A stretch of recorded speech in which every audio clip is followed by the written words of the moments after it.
Morning बेटा सारिਆਂ ਨੂੰ। बेटा ਅੱਜ ਆਪਾਂ कर लगे हाँ सैकेंड क्वेश्चन ਜਿਹੜਾ ਆਪਾਂ टॉपिक कल शुरू ਕੀਤਾ ਸੀ finding the rank of a matrix using elementary transformations. ਹੁਣ ਜਿੱਦਾਂ ਕਿ ਆਪਾਂ ਕੱਲ੍ਹ ਵੀ ਗੱਲ ਕੀਤੀ ਕਿ ਇਹਦੇ ਵਿੱਚ ਰੈਂਕ ਫਾਈਂਡ ਕਰਨ ਵਾਸਤੇ ਜਿਹੜਾ ਆਪਾਂ ਮੈਥਡ ਯੂਜ਼ ਕਰਦੇ ਹਾਂ ਉਹ ਹੈਗਾ ਵਾ ਐਲੀਮੈਂਟਰੀ ਟਰਾਂਸਫੋਰਮੇਸ਼ਨਸ ਦਾ। ਐਲੀਮੈਂਟਰੀ ਟਰਾਂਸਫੋਰਮੇਸ਼ਨ ਦਾ ਮਤਲਬ ਕਿ ਆਪਾਂ ਰੋ ਟਰਾਂਸਫੋਰਮੇਸ਼ਨਸ ਵੀ ਯੂਜ਼ ਕਰ ਸਕਦੇ ਹਾਂ ਅਤੇ ਕਾਲਮ ਵੀ ਯੂਜ਼ ਕਰ ਸਕਦੇ ਹਾਂ। ਐਲੀਮੈਂਟਰੀ ਟਰਾਂਸਫੋਰਮੇਸ਼ਨ ਦੇ ਵਿੱਚ ਆਪਾਂ ਮੈਟ੍ਰਿਕਸ ਨੂੰ ਕਨਵਰਟ ਕਰਨਾ ਹੁੰਦਾ ਵਾ ਐਕਲਨ ਫਾਰਮ ਦੇ ਵਿੱਚ। ਐਕਲਨ ਫਾਰਮ ਦਾ ਮਤਲਬ ਹੁੰਦਾ ਵਾ ਕਿ ਆਇਡੈਂਟੀਟੀ ਨਾਲ ਥੋੜ੍ਹਾ ਜਿਹਾ ਰਲਦਾ ਮਿਲਦਾ ਫਾਰਮ, ਠੀਕ ਹੈ, ਕਿਉਂਕਿ ਹਰ ਕੋਈ ਮੈਟ੍ਰਿਕਸ ਨੂੰ ਆਪਾਂ ਆਇਡੈਂਟੀਟੀ ਦੀ ਫਾਰਮ 'ਚ ਕਨਵਰਟ ਨਹੀਂ ਕਰ ਸਕਦੇ, ਇਸ ਕਰਕੇ ਮੈਂ ਕਹਿਣ ਡਿਆ ਕਿ ਉਹਦੇ ਨਾਲ ਰਲਦਾ ਮਿਲਦਾ। ਜਿਸ ਤਰ੍ਹਾਂ ਹੁਣ ਇਸ ਕੁਐਸਚਨ 'ਚ ਆਪਾਂ ਨੂੰ ਜਿਹੜੀ ਮੈਟ੍ਰਿਕਸ ਗਿਵਨ ਹੈਗੀ ਆ, ਇਸ ਮੈਟ੍ਰਿਕਸ ਦਾ ਆਰਡਰ ਹੈਗਾ ਵਾ 3x4 ਅਤੇ ਆਪਾਂ ਨੂੰ ਪਤਾ ਕਿ 3x4 ਇੱਕ ਸਕੁਏਅਰ ਮੈਟ੍ਰਿਕਸ ਨਹੀਂ ਹੈਗੀ, ਇਹ ਹੈਗੀ ਆ ਰੈਕਟੈਂਗੂਲਰ ਮੈਟ੍ਰਿਕਸ। ਪਰ ਜਿਹੜੀ ਆਇਡੈਂਟੀਟੀ ਮੈਟ੍ਰਿਕਸ ਹੁੰਦੀ ਆ, ਆਇਡੈਂਟੀਟੀ ਮੈਟ੍ਰਿਕਸ ਦਾ ਸਕੁਏਅਰ ਹੋਣਾ ਜ਼ਰੂਰੀ ਆ। ਇਸ ਕਰਕੇ ਆਪਾਂ ਕੋਸ਼ਿਸ਼ ਕਰਨੀ ਹੈ ਕਿ ਇਸ ਮੈਟ੍ਰਿਕਸ ਨੂੰ ਆਇਡੈਂਟੀਟੀ ਵਰਗਾ ਬਣਾਉਣਾ ਵਾ। ਆਇਡੈਂਟੀਟੀ ਨਹੀਂ ਇਹਨੂੰ ਬਣਾ ਸਕਦੇ ਆਪਾਂ, ਆਇਡੈਂਟੀਟੀ ਵਰਗਾ ਬਣਾਉਣਾ ਵਾ। ਹੁਣ ਇਸ ਮੈਟ੍ਰਿਕਸ ਨੂੰ ਐਕਲਨ ਫਾਰਮ ਦੇ ਵਿੱਚ ਕਨਵਰਟ ਕਰਨ ਵਾਸਤੇ ਆਪਾਂ ਯੂਜ਼ ਕਰਨ ਡਏ ਹਾਂ ਰੋ ਟਰਾਂਸਫੋਰਮੇਸ਼ਨਸ। ਇਨੀਸ਼ਲੀ ਪਹਿਲਾ ਕੰਮ ਹੁੰਦਾ ਵਾ ਕਿ ਜਿਹੜਾ ਮੇਨ ਡਾਇਗਨਲ ਐਲੀਮੈਂਟ ਹੁੰਦਾ ਵਾ ਉਹ 1 ਹੋਵੇ। ਹੁਣ ਜਿਸ ਤਰ੍ਹਾਂ ਕਿ ਇਸ ਕੁਐਸਚਨ 'ਚ ਫਸਟ ਡਾਇਗਨਲ ਐਲੀਮੈਂਟ 1 ਹੈਗਾ ਵਾ, ਇਸ ਕਰਕੇ ਆਪਾਂ ਹੁਣ ਟਰਾਂਸਫੋਰਮੇਸ਼ਨਸ ਯੂਜ਼ ਕਰ ਰਹੇ ਹਾਂ, ਠੀਕ ਆ। R2 - 2R1, ਠੀਕ ਆ। ਪਹਿਲੇ ਰੋ ਦੇ ਵਿੱਚ 2 ਦੀ ਜਗ੍ਹਾ 'ਤੇ 0 ਬਣਾਉਣ ਵਾਸਤੇ, ਪਹਿਲੇ ਰੋ ਦੇ ਵਿੱਚ 2 ਦੀ ਜਗ੍ਹਾ 'ਤੇ 0 ਬਣਾਉਣ ਵਾਸਤੇ ਆਪਾਂ ਇਹ ਟਰਾਂਸਫੋਰਮੇਸ਼ਨ ਯੂਜ਼ ਕਰ ਰਹੇ ਹਾਂ। ਅਤੇ ਥਰਡ ਰੋ ਦੇ ਵਿੱਚ ਆਪਾਂ 3 ਦੀ ਜਗ੍ਹਾ 'ਤੇ 0 ਬਣਾਉਣ ਵਾਸਤੇ ਟਰਾਂਸਫੋਰਮੇਸ਼ਨ ਯੂਜ਼ ਕਰ ਰਹੇ ਹਾਂ R3 - 3R1। ਜਦੋਂ ਆਪਾਂ ਆਹ ਵਾਲੀ ਦੋ ਟਰਾਂਸਫੋਰਮੇਸ਼ਨਸ ਯੂਜ਼ ਕਰਾਂਗੇ, ਆਪਣੇ ਕੋਲ ਆਹ ਵਾਲਾ ਮੈਟ੍ਰਿਕਸ ਬਣ ਗਿਆ ਆਪਣੇ ਕੋਲ। ਓਕੇ, ਆਹ ਵਾਲਾ ਮੈਟ੍ਰਿਕਸ ਆਪਣੇ ਕੋਲ ਬਣ ਗਿਆ। ਹੁਣ ਫਰਦਰ ਆਪਾਂ ਰੋ ਟਰਾਂਸਫੋਰਮੇਸ਼ਨਸ ਦਾ ਇਹ ਵਾਲਾ ਤਰੀਕਾ ਲਗਾਈ ਜਾਣਾ ਵਾ ਜਦ ਤੱਕ ਆਪਾਂ ਐਕਲਨ ਫਾਰਮ ਨੂੰ ਅਚੀਵ ਨਹੀਂ ਕਰ ਲੈਂਦੇ, ਠੀਕ ਹੈ। ਇਹ ਮੈਥਡ ਆਪਾਂ ਕੰਟੀਨਿਊਸਲੀ ਪ੍ਰੈਕਟਿਸ ਕਰੀ ਗਏ, ਠੀਕ ਹੈ, ਇਸ ਸਟੈਪ ਤੱਕ। ਠੀਕ, ਹੁਣ ਆਪਾਂ ਆਹ ਵਾਲੇ ਐਲੀਮੈਂਟਸ ਨੂੰ 0 ਬਣਾ ਚੁੱਕੇ ਹਾਂ ਰੋ ਟਰਾਂਸਫੋਰਮੇਸ਼ਨਸ ਦੀ ਹੈਲਪ ਨਾਲ। ਹੁਣ ਆਪਾਂ ਕਾਲਮ ਟਰਾਂਸਫੋਰਮੇਸ਼ਨਸ ਯੂਜ਼ ਕਰਕੇ ਆ ਜਿਹੜੇ ਬਾਕੀ ਦੇ ਐਲੀਮੈਂਟ ਹੈਗੇ ਆ ਇਹਨਾਂ ਨੂੰ 0 ਬਣਾਉਣ ਦੀ ਕੋਸ਼ਿਸ਼ ਕਰਨੀ ਆ। ਓਕੇ, ਆ ਜਿਹੜੇ ਬਾਕੀ ਦੇ ਐਲੀਮੈਂਟ ਹੁਣ ਆਪਣੇ ਕੋਲ ਬਚੇ ਆ ਅੱਪਰ ਹਾਫ ਦੇ ਵਿੱਚ, ਇਹਨਾਂ ਨੂੰ ਆਪਾਂ 0 ਬਣਾਉਣਾ ਵਾ। ਇਹਨਾਂ ਵਾਸਤੇ ਆਪਾਂ ਯੂਜ਼ ਕੀਤੀ ਕਾਲਮ ਟਰਾਂਸਫੋਰਮੇਸ਼ਨਸ ਜਿਹੜੀ ਰੈਲੇਵੈਂਟ ਹੈਗੀ ਆ। ਹੁਣ ਜਦੋਂ ਆਪਾਂ ਕਾਲਮ ਟਰਾਂਸਫੋਰਮੇਸ਼ਨਸ ਯੂਜ਼ ਕੀਤੀਆਂ C2 + C1 ਅਤੇ C3 - C1, ਠੀਕ ਹੈ, ਅਤੇ ਨਾਲ ਆਪਾਂ ਫੋਰਥ ਕਾਲਮ ਵਾਸਤੇ ਟਰਾਂਸਫੋਰਮੇਸ਼ਨ ਲਗਾਤੀ C4 - 5C1। ਇਹ ਸਾਰੀਆਂ ਟਰਾਂਸਫੋਰਮੇਸ਼ਨਸ ਯੂਜ਼ ਕਰਨ ਤੋਂ ਬਾਅਦ 'ਚ ਆਪਣੇ ਕੋਲ ਆਹ ਵਾਲੇ ਐਲੀਮੈਂਟ 0 ਬਣ ਗਏ। ਹੁਣ ਨੈਕਸਟ ਆਪਣਾ ਕੰਮ ਹੈਗਾ ਵਾ ਕਿ ਆਹ ਜਿਹੜੇ ਦੋ ਐਲੀਮੈਂਟਸ ਹੈਗੇ ਆ 1 ਅਤੇ -4, ਇਹਨਾਂ ਨੂੰ ਵੀ 0 ਬਣਾਇਆ ਜਾਵੇ। ਇਹਨਾਂ ਵਾਸਤੇ ਦੁਬਾਰਾ ਆਪਾਂ ਕਾਲਮ ਟਰਾਂਸਫੋਰਮੇਸ਼ਨਸ ਯੂਜ਼ ਕੀਤੀ, ਪਰ ਇੱਥੇ ਆਪਾਂ ਕਿਹੜਾ ਕਾਲਮ ਯੂਜ਼ ਕਰਾਂਗੇ ਇਹਨਾਂ ਨੂੰ 0 ਬਣਾਉਣ ਵਾਸਤੇ? ਆਪਾਂ ਯੂਜ਼ ਕਰਾਂਗੇ ਇੱਥੇ ਸੈਕਿੰਡ ਕਾਲਮ। ਜਿਹੜਾ ਸੈਕਿੰਡ ਕਾਲਮ ਦੇ ਵਿੱਚ 1 ਹੈਗਾ ਵਾ, ਆਪਾਂ ਇਹਨੂੰ ਯੂਜ਼ ਕਰਨਾ ਵਾ, ਯੂਜ਼ ਕਰਕੇ 0 ਬਣਾਉਣੇ ਆ। ਓਕੇ, ਹੁਣ ਜਦੋਂ ਆਪਾਂ ਇਹਨਾਂ ਨੂੰ 0 ਬਣਾਉਣ ਵਾਸਤੇ ਆਹ ਟਰਾਂਸਫੋਰਮੇਸ਼ਨਸ ਯੂਜ਼ ਕੀਤੀ, ਫਾਈਨਲ ਰਿਜ਼ਲਟ ਆਪਣੇ ਕੋਲ ਆ ਬਣ ਗਿਆ। ਸਟਾਰਟ ਆਪਾਂ ਕੀਤਾ ਸੀ ਇਸ ਮੈਟ੍ਰਿਕਸ ਤੋਂ, ਅਤੇ ਕਾਲਮ ਅਤੇ ਰੋ ਟਰਾਂਸਫੋਰਮੇਸ਼ਨਸ ਲਗਾ ਕੇ ਆਪਾਂ ਇਸ ਪੁਆਇੰਟ ਤੱਕ ਆ ਗਏ। ਹੁਣ ਜਿਹੜੀ ਆਹ ਟਰਾਂਸਫੋਰਮੇਸ਼ਨ ਆਪਣੇ ਕੋਲ ਆਹ ਮੈਟ੍ਰਿਕਸ ਆਪਣੇ ਕੋਲ ਬਣੀ ਆ, ਹੁਣ ਆਪਾਂ ਇਹਦਾ ਫਾਈਂਡ ਕਰਨਾ ਵਾ ਰੈਂਕ। ਕਿਉਂਕਿ ਕੱਲ੍ਹ ਵੀ ਮੈਂ ਰਿਪੀਟ ਕੀਤਾ ਸੀ ਕਿ ਓਰੀਜਨਲ ਮੈਟ੍ਰਿਕਸ ਅਤੇ ਜਿਹੜੀ ਆਹ ਮੈਟ੍ਰਿਕਸ ਆਪਾਂ ਅਚੀਵ ਕੀਤੀ ਆ, ਇਹਨਾਂ ਦੋਨਾਂ ਦਾ ਰੈਂਕ ਸੇਮ ਹੋਏਗਾ, ਇਹਨਾਂ ਦਾ ਰੈਂਕ ਡਿਫਰੈਂਟ ਨਹੀਂ ਹੋ ਸਕਦਾ, ਬਿਲਕੁਲ ਸੇਮ ਹੋਏਗਾ। ਹੁਣ ਜਿਹੜੀ ਗਿਵਨ ਮੈਟ੍ਰਿਕਸ ਆ ਉਹਦਾ ਆਰਡਰ ਹੈਗਾ ਵਾ 3x4। ਇਹਦਾ ਮਤਲਬ ਕਿ ਇਸ ਮੈਟ੍ਰਿਕਸ ਦਾ ਰੈਂਕ ਵੱਧ ਤੋਂ ਵੱਧ 3 ਹੋ ਸਕਦਾ ਵਾ, 3 ਤੋਂ ਵੱਡਾ ਨਹੀਂ ਹੋ ਸਕਦਾ। ਇਹ ਮੈਂ ਪ੍ਰੀਵੀਅਸ ਲੈਕਚਰ 'ਚ ਇਹ ਗੱਲ ਤੁਹਾਨੂੰ ਸਮਝਾਈ ਆ ਕਿ ਆਰਡਰ ਦੇ ਵਿੱਚੋਂ ਜਿਹੜੀ ਚੀਜ਼ ਘੱਟ ਹੋਵੇ, ਆਰਡਰ ਹੁੰਦਾ ਵਾ number of rose × number of column. ਇਹਨਾਂ ਦੋਨਾਂ ਦੇ ਵਿੱਚੋਂ ਜਿਹੜੀ ਚੀਜ਼ ਘੱਟ ਹੋਵੇ, ਜੇ ਨੰਬਰ ਆਫ ਰੋਜ਼ ਘੱਟ ਆ, ਠੀਕ ਆ, ਅਤੇ ਆਪਾਂ ਮੰਨ ਕੇ ਚੱਲਾਂਗੇ ਕਿ ਮੈਟ੍ਰਿਕਸ ਦਾ ਰੈਂਕ ਨੰਬਰ ਆਫ ਰੋਜ਼ ਦੇ ਬਰਾਬਰ ਹੋ ਸਕਦਾ ਵੱਧ ਤੋਂ ਵੱਧ। ਜੇ ਨੰਬਰ ਆਫ ਕਾਲਮਸ ਘੱਟ ਹੈ, ਤਾਂ ਆਪਾਂ ਮੰਨ ਕੇ ਚੱਲਾਂਗੇ ਕਿ ਮੈਟ੍ਰਿਕਸ ਦਾ ਜਿਹੜਾ ਰੈਂਕ ਹੈਗਾ ਵਾ ਉਹ ਨੰਬਰ ਆਫ ਕਾਲਮਸ ਦੇ ਬਰਾਬਰ ਹੋ ਸਕਦਾ ਵਾ, ਦੋਨਾਂ 'ਚੋਂ ਜਿਹੜਾ ਘੱਟ ਹੋਵੇ। ਹੁਣ 3 ਅਤੇ 4 ਇਹਨਾਂ ਦੋਵਾਂ 'ਚੋਂ ਛੋਟਾ ਨੰਬਰ ਹੈਗਾ ਵਾ 3, ਇਸ ਕਰਕੇ ਇਸ ਮੈਟ੍ਰਿਕਸ ਦਾ ਰੈਂਕ ਵੱਧ ਤੋਂ ਵੱਧ ਹੋ ਸਕਦਾ 3। ਓਕੇ, ਹੁਣ ਜਿਹੜਾ ਆਹ ਸੈਕਿੰਡ ਮੈਥਡ ਹੈਗਾ ਵਾ ਇਹਦੇ ਵਿੱਚ ਮੈਂ ਕੱਲ੍ਹ ਵੀ ਦੱਸਿਆ ਸੀ ਕਿ ਆਪਾਂ ਐਕਲਨ ਫਾਰਮ ਦੇ ਵਿੱਚ ਕਨਵਰਟ ਕਰਨ ਤੋਂ ਬਾਅਦ 'ਚ ਇੱਥੋਂ ਤੱਕ ਆਪਣਾ ਐਕਲਨ ਫਾਰਮ ਕਨਵਰਟ ਹੋ ਗਿਆ ਵਾ। ਐਕਲਨ ਫਾਰਮ ਦੇ ਵਿੱਚ ਕਨਵਰਟ ਕਰਨ ਤੋਂ ਬਾਅਦ 'ਚ ਆਪਾਂ ਫਾਈਂਡ ਕਰਨਾ ਵਾ ਨੰਬਰ ਆਫ ਨੋਨ ਜ਼ੀਰੋ ਰੋ ਕਿੰਨੇ ਆ। ਜਿਹੜੀ ਆਹ ਮੈਟ੍ਰਿਕਸ ਆਪਾਂ ਫਾਈਨਲੀ ਅਚੀਵ ਕੀਤੀ ਆ, ਆਪਾਂ ਫਾਈਂਡ ਕਰਨਾ ਕਿ ਇਹਦੇ ਵਿੱਚ ਨੰਬਰ ਆਫ ਨੋਨ ਜ਼ੀਰੋ ਰੋ ਕਿੰਨੇ ਹੈਗੇ ਆ। ਹੁਣ ਜੇ ਤੁਸੀਂ ਕਾਊਂਟ ਕਰੋਗੇ ਤਾਂ ਇਹਦੇ ਵਿੱਚ ਨੰਬਰ ਆਫ ਨੋਨ ਜ਼ੀਰੋ ਰੋ ਕਿਹੜੇ ਆ। ਫਸਟ ਰੋ ਨੋਨ ਜ਼ੀਰੋ ਆ, ਸੈਕੰਡ ਰੋ ਨੋਨ ਜ਼ੀਰੋ ਆ, ਥਰਡ ਰੋ ਨੋਨ ਜ਼ੀਰੋ ਆ। ਇਹਦਾ ਮਤਲਬ ਕਿ ਨੰਬਰ ਆਫ ਨੋਨ ਜ਼ੀਰੋ ਰੋ ਹੈਗੇ ਆ 3। ਅਤੇ ਜੇ ਆਪਾਂ number of non zero column count ਕਰੀਏ ਉਹ ਵੀ ਕਿੰਨੇ ਆ, ਉਹ ਵੀ ਹੈਗੇ 3। ਇਹਦਾ ਮਤਲਬ ਕਿ ਨੰਬਰ ਆਫ ਨੋਨ ਜ਼ੀਰੋ ਰੋ ਅਤੇ number of non zero column 3 ਹੈਗੇ ਆ। ਇਸ ਕਰਕੇ ਆਪਾਂ ਕਹਿ ਸਕਦੇ ਕਿ ਇਸ ਮੈਟ੍ਰਿਕਸ ਦਾ ਰੈਂਕ ਕਿੰਨਾ ਵਾ 3। ਇਹ ਹੈਗਾ ਬੇਟਾ ਸੈਕੰਡ ਮੈਥਡ ਜਿਹੜਾ ਆਪਾਂ ਯੂਜ਼ ਕਰ ਰਹੇ ਹਾਂ ਮੈਟ੍ਰਿਕਸ ਦਾ ਰੈਂਕ ਫਾਈਂਡ ਕਰਨ ਵਾਸਤੇ। ਕਲੀਅਰ ਹੈ ਬੇਟਾ ਇੱਥੋਂ ਤੱਕ ਸਾਰਿਆਂ ਨੂੰ? ਓਕੇ। ਫਰਦਰ ਬੇਟਾ ਆਪਣੇ ਕੋਲ ਨੈਕਸਟ ਕੁਐਸਚਨ ਹੈਗਾ ਵਾ, ਦੁਬਾਰਾ ਆਪਣੇ ਕੋਲ ਇੱਕ ਮੈਟ੍ਰਿਕਸ ਹੈਗੀ ਆ ਜਿਹਦਾ ਆਰਡਰ ਹੈਗਾ ਵਾ 3x4 ਅਤੇ ਆਪਾਂ ਇਹਦਾ ਫਾਈਂਡ ਕਰਨਾ ਵਾ ਰੈਂਕ। ਕੱਲ੍ਹ ਵੀ ਮੈਂ ਰਿਪੀਟ ਕੀਤਾ ਹੈ ਕਿ ਜਦੋਂ ਮੈਟ੍ਰਿਕਸ ਦਾ ਆਰਡਰ 3x3 ਤੋਂ ਵੱਡਾ ਹੋਵੇ, 3x4 ਹੋਵੇ, 4x3 ਹੋਵੇ ਜਾਂ 4x4 ਜਾਂ ਇਹ ਤੋਂ ਵੀ ਵੱਡਾ ਹੋਵੇ, ਅਤੇ ਆਪਾਂ ਕੋਸ਼ਿਸ਼ ਕਰਨੀ ਆ ਕਿ ਐਲੀਮੈਂਟਰੀ ਟਰਾਂਸਫੋਰਮੇਸ਼ਨ ਦਾ ਤਰੀਕਾ ਯੂਜ਼ ਕਰੀਏ ਰੈਂਕ ਫਾਈਂਡ ਕਰਨ ਵਾਸਤੇ। ਹੁਣ ਇਸ ਕਰਕੇ ਇੱਥੇ ਵੀ ਆਪਾਂ ਐਲੀਮੈਂਟਰੀ ਟਰਾਂਸਫੋਰਮੇਸ਼ਨਸ ਦਾ ਮੈਥਡ ਲਗਾਵਾਂਗੇ। ਹੁਣ ਜਦੋਂ ਆਪਾਂ ਐਲੀਮੈਂਟਰੀ ਟਰਾਂਸਫੋਰਮੇਸ਼ਨ ਦਾ ਮੈਥਡ ਲਗਾਇਆ ਇੱਥੇ, ਸਭ ਤੋਂ ਪਹਿਲਾਂ ਆਪਾਂ ਚੈੱਕ ਕੀਤਾ ਫਸਟ ਐਲੀਮੈਂਟ 1 ਹੈਗਾ ਕਿ ਨਹੀਂ ਹੈਗਾ। ਉਹ ਪਹਿਲਾਂ ਹੀ 1 ਹੈਗਾ ਸੀ। ਜੇ ਇਨ ਕੇਸ 1 ਨਾ ਹੁੰਦਾ ਤਾਂ ਆਪਾਂ ਰੋ ਇੰਟਰਚੇਂਜ ਕਰਕੇ ਜਾਂ ਕਾਲਮ ਇੰਟਰਚੇਂਜ ਕਰਕੇ ਜਾਂ ਰੋ ਸਬਟਰੈਕਟ ਕਰਕੇ ਇਹਨਾਂ ਨੂੰ 1 ਬਣਾਉਣਾ ਸੀ। ਹੁਣ ਜਦੋਂ ਇਹ 1 ਬਣ ਚੁੱਕਿਆ ਵਾ, ਆਪਣਾ ਨੈਕਸਟ ਕੰਮ ਹੈਗਾ ਕਿ ਜਿਹੜੇ ਥੱਲੜੇ ਐਲੀਮੈਂਟ ਹੈਗੇ ਆ ਇਹਨਾਂ ਨੂੰ 0 ਬਣਾਈਏ ਅਤੇ ਇਹਨਾਂ ਵਾਸਤੇ ਆਪਾਂ ਯੂਜ਼ ਕਰੀਏ ਕੋਈ ਰੈਲੇਵੈਂਟ ਰੋ ਟਰਾਂਸਫੋਰਮੇਸ਼ਨਸ। ਜਦੋਂ ਆਪਣੇ ਕੋਲ ਇਹ ਵੀ ਐਲੀਮੈਂਟ 0 ਬਣ ਗਏ ਰੋ ਟਰਾਂਸਫੋਰਮੇਸ਼ਨਸ ਯੂਜ਼ ਕਰਕੇ, ਠੀਕ ਆ, ਫਿਰ ਫਰਦਰ ਆਪਾਂ ਆਹ ਟਰਾਂਸਫੋਰਮੇਸ਼ਨ ਯੂਜ਼ ਕੀਤੀ ਅਤੇ ਆਪਾਂ ਇਸ ਰਿਜ਼ਲਟ ਤੱਕ ਪਹੁੰਚ ਗਏ ਆਪਾਂ।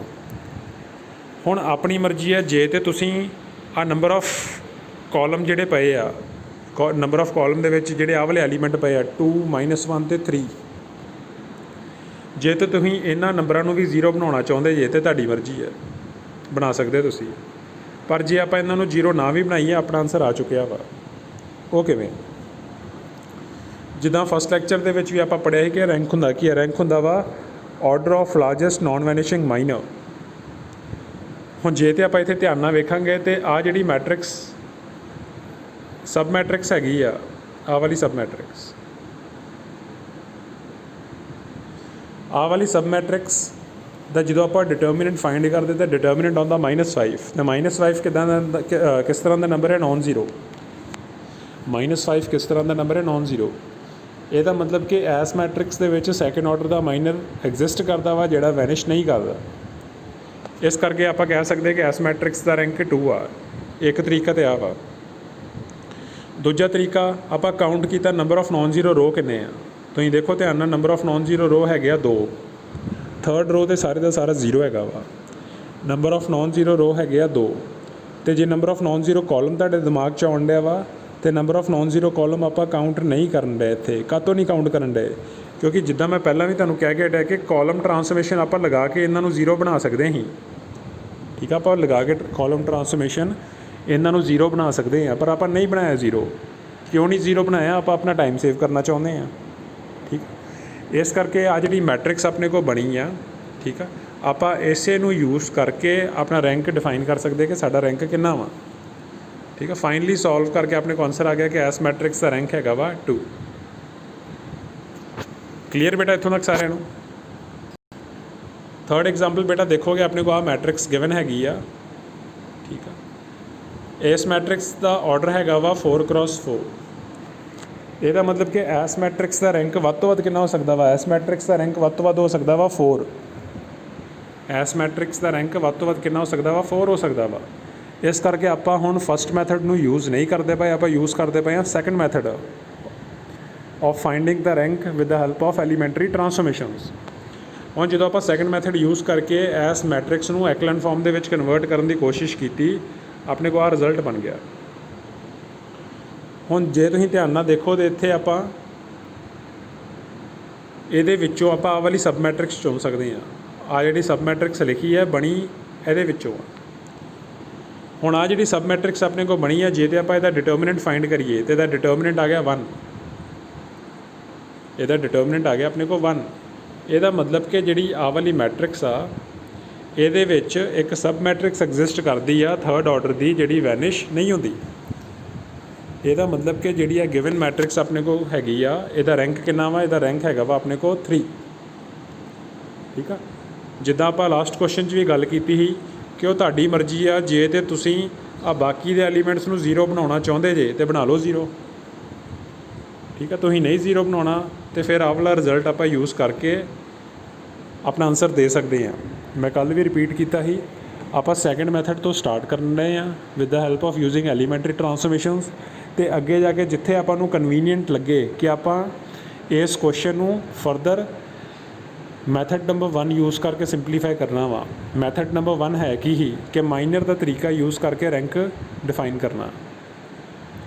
ਆਪਾਂ ਹੁਣ ਇਸ ਕੁਐਸਚਨ 'ਚ ਕੀਤਾ ਕੀ ਆ, ਸਟਾਰਟ ਆਪਾਂ ਕੀਤਾ ਮੈਥਡ ਨੰਬਰ 2 ਨਾਲ, ਐਲੀਮੈਂਟਰੀ ਟਰਾਂਸਫੋਰਮੇਸ਼ਨ ਨਾਲ।